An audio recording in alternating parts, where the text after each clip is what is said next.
കണ്ണൂരിലെ CPM-നെ കൂടുതൽ പ്രതിരോധത്തിലാക്കി വി കുഞ്ഞികൃഷ്ണന്റെ തുറന്നു പറച്ചിലുകളും പുസ്തകത്തിലെ വിവരങ്ങളും. കുഞ്ഞികൃഷ്ണൻ തുറന്നു പറഞ്ഞ കണക്കുകളിലെ വസ്തുത അണികളെ ബോധിപ്പിക്കാൻ സാധിക്കാത്തതും നേതൃത്വത്തിന് പ്രതിസന്ധിയാകുന്നുണ്ട്. വിവാദ കാര്യങ്ങൾ പാർട്ടിക്ക് പുറത്ത് പറയുന്നതിലേക്ക് കുഞ്ഞികൃഷ്ണൻ എത്താൻ കാരണം നേതൃത്വത്തിൻ്റെ വീഴ്ചയാണെന്ന വിലയിരുത്തലുകളും അണികൾക്കിടയിൽ ഉയർന്നു കഴിഞ്ഞു. വി കുഞ്ഞികൃഷ്ണന്റെ തുറന്നു പറച്ചിൽ ചരിത്രത്തിലില്ലാത്ത പ്രതിസന്ധിയാണ് CPM-ന് ഉണ്ടാക്കിയിരിക്കുന്നത്.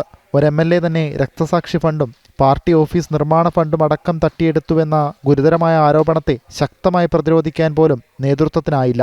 കൂടാതെ കുഞ്ഞികൃഷ്ണനെ പാർട്ടിയിൽ നിന്ന് പുറത്താക്കിയതും പിരിച്ച ഫണ്ടിന്റെ കണക്കും അണികളെ ബോധ്യപ്പെടുത്താനുമായില്ല.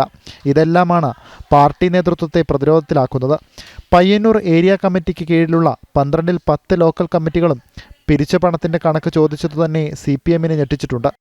പാർട്ടിക്കുള്ളിൽ തീർക്കേണ്ട വിഷയത്തെ പുറത്തേക്ക് വലിച്ചിഴച്ചതിന് പിന്നിൽ നേതാക്കന്മാരുടെ ശ്രദ്ധക്കുറവാണെന്ന വിമർശനവും അണികൾക്കിടയിലുണ്ട്. കുഞ്ഞികൃഷ്ണനെ പുറത്താക്കി വിവാദമില്ലാതാക്കാനാണ് CPM നേതൃത്വം ശ്രമിച്ചതെങ്കിലും അത് ഫലം കണ്ടിട്ടുമില്ല. അണികളുടെ അമർഷം വരും ദിവസങ്ങളിൽ പൊട്ടിത്തെറിയിലേക്ക് നീങ്ങിയാൽ CPM നേതൃത്വത്തിന് പിടിച്ചു നിൽക്കുക പ്രയാസകരമാകും.